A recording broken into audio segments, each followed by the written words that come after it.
Hello, my people, welcome again. And now we have very hot information that you need to know. And we're doing a biography of someone. Someone very familiar, someone that you know. And your host is Alan Hoy, the best in 254 East Africa, Africa, and the world at large. The voice of the voices. I speak for you. I get the information and I give you the information. Your work is just to listen. And trust me, the information I'm giving you is the right information. And today we're talking about the Rwanda's president, and that is Paul Kagame. So we can dig deeper in his life and how he became the president.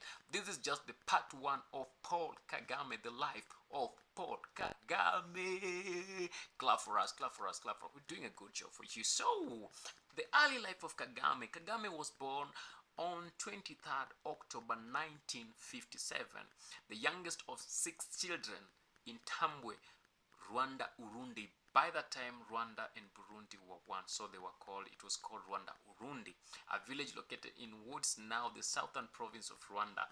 His father, Deogratius Rutagambwa, was a member of the Tutsi ethnic group from which the royal family had been derived since the 18th century or earlier. So Kagame was a royal. He was from a royal family. I know most of you never knew that. Yeah, that's what I told you. I'm getting information that I'm looking for you. I speak for you. Okay. Just ask me what you need us to talk about and I'll get it for you. So, Kagame was from a royal family. A member of the Bega clan, Deogratius Rutagambwa, had a family ties to King Mutara III.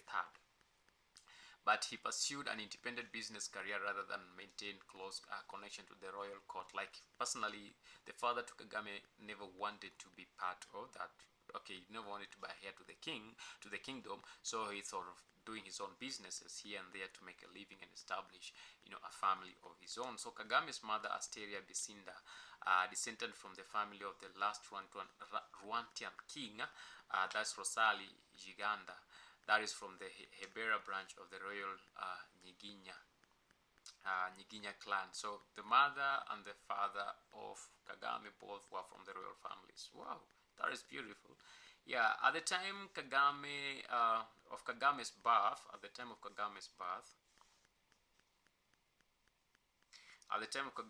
Rwanda was United Nations Trust territory, which had been ruled in various forms by Belgium in 1916 and amounted to oversee eventual independence.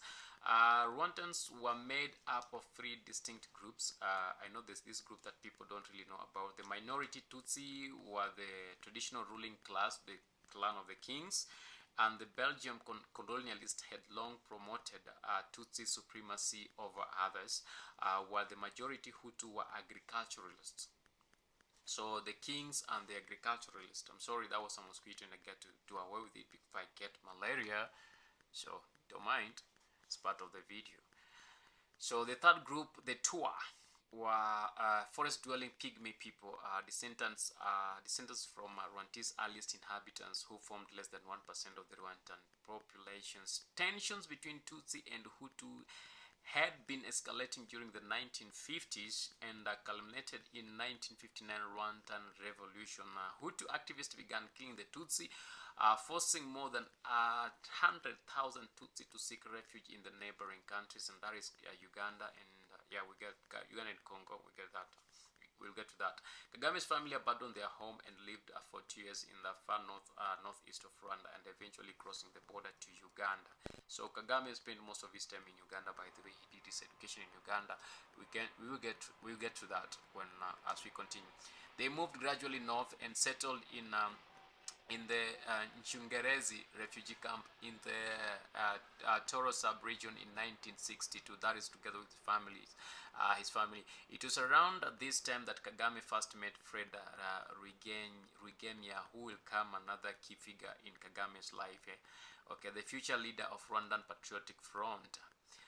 Kagame began his primary education in a school near the refugee camp, where he and other Rwandan refugees, some Rwandese refugees, learned how to speak English and began to integrate into the Ugandan culture. So they learn to speak Ugandan English. Okay, so and that school, by the way, was not just any school. It was kind of a good school, you know.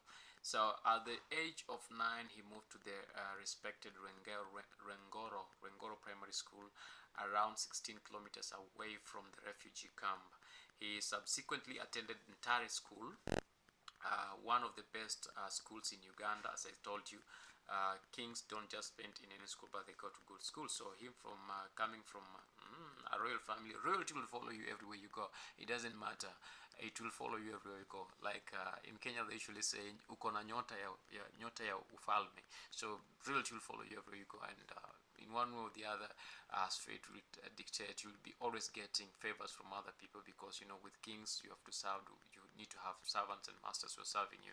So for him, he gets the best education, better than its other. Subsequently attended Ntare School, one of the best schools in Uganda, which was also the alma mater of future Ugandan President Yoweri Museveni. The same school that Museveni attended, that's where Kagame went. So you get to understand the relationship between these two people. They have a long built relationship. According to Kagame, the death of his father in the early 1970s and the departure of Ringiama to a non-location led to a decline in his academic performance, and an increased tendency to fight those who belittled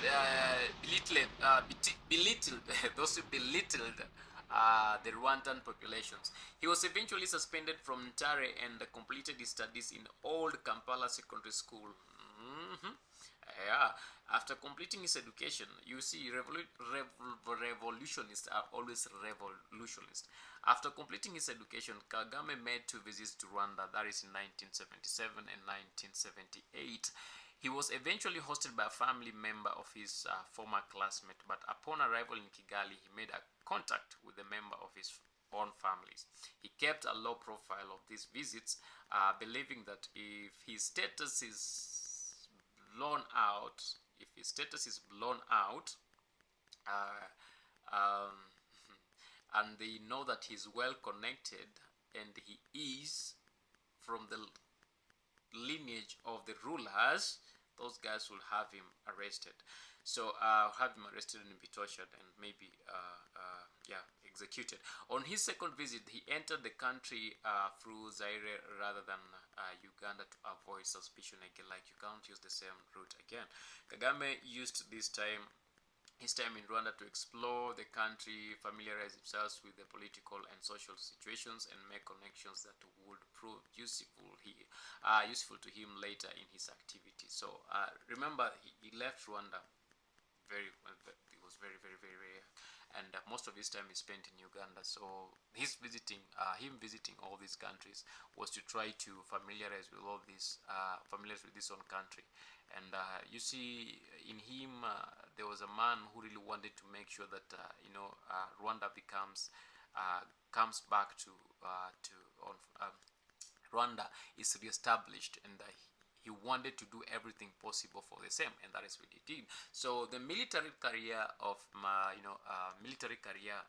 Kagame, that is between 1979 and 1994. In 1978, Fred Rwigema returned to Western Uganda and united with Kagame. During his absence, Rwigema had joined the rebel army of Yoweri Museveni, based in Tanzania. It aimed to overthrow the Ugandan government of Idi Amin Dada. You all aware of what Idi Amin Dada was doing in Uganda by that time. It's not something that someone can be proud of at any point. And Museveni saw a need for him to come and liberate Uganda from the hands of Idi Amin Dada. Rwigema returned to Tanzania and fought in the 1979 war, during which Museveni rebel group Fronasa allied with the Tanzanian army and other Ugandan exiles defeated Amini Dada. After Amini's defeat, Kagame and other Rwandan refugees pledged allegiance to Museveni. So at a given point, as told you, these guys have very long-standing relationship. At a given point, Kagame served under Museveni's government, and we get to know under which position. who had become a cabinet member in the transition government of Museveni. Kagame received training at the United States Army Command and General Staff College at Fort Leave North, that is in Kansas, Texas. Kansas is in Texas, yes, Kansas, Texas. Former incumbent Milton Obote won the 1980 Ugandan general elections. Museveni disputed the results, and he and his followers withdrew the new government in a protest. You know what these people are. In 1981, it's recorded that Museveni formed the Rebel Population Resistance Army, that is PRA. Kagame and Rwanda joined as founding soldiers, along with that other 38 Ugandans. This army's goal was to overthrow Obote's government in what became known as the Ugandan Bush War. Guerrilla war, Ugandan guerrilla war, or bush war, as people would put it, just an issue of semantics on the same. Kagame took part in the Battle of Kabamba, the PRA's first operation in February 1981, as recorded. Kagame and Rwanda joined the PRA primarily to ease conditions of Rwandan refugees persecuted by Obote. So they had the heart. And previously from East Life, Early Life, we talked about Kagame being hurt when the Rwandese were belittled in every aspect of their life, and he really wanted them to have equal rights. So him joining this army was to to work against what Obote was doing unto the Rwandan refugees, is that Obote was doing unto the Rwandan refugees. They also had a long-term goal of returning with other Tutsi refugees to Rwanda. Military experience would enable them to fight the Hutu-dominated Rwandan army. The PRA merged with other rebel groups in June 1981, forming the National Resistance Army, that's NRA, that is ruling now, NRA that is ruling now in Uganda. In the NRA, Kagame specialized in intelligence gathering and rose to a position close to Museveni's. So Kagame played a key role.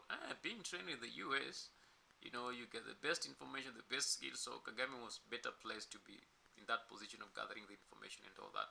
But again, even in his early stage, before he went to Kansas, Texas to be trained on the same, the two journeys he made to Rwanda, and he went there unnoticed. So he was just a spy in the making, a spy in the making, gathering information. The NRA, based in the Luero Triangle, fought the Ugandan army for the next 5 years, even after Obote was deposed in 1985. Coup d'etat, and the start of peace talks. In 1986, the NRA captured Kampala with a force of over 14,000 soldiers, including 500 Rwandans, and formed a new government. After Museveni's inauguration as a president, he appointed Kagame and Rwanda as senior officer in the new Ugandan army. Kagame was the head of military intelligence in Uganda.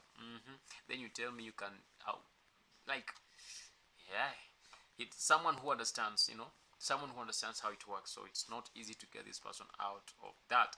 In 2018, a paper that is written by a Canadian scholar and Rwandan expert called Gerald described as his appointment as a remarkable achievement for a foreigner and a refugee. And that's a position that later he had to drop it because of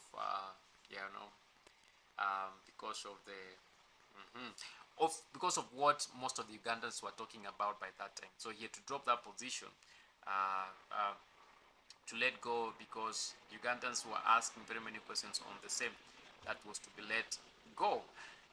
So that marks the end of our part 1 on Kagame's early life. When we pick up again on part 2, we will understand more about Kagame and what he has been able to achieve and other things that he's accused of which we cannot tell whether it's true or not, but they're just accusations at the moment, until maybe he himself comes in and say, truly I was involved in that, or I was not involved in it. But now, up to now, he says he was not involved in it, and we cannot verify that information at any point that he was involved in it. It's only God who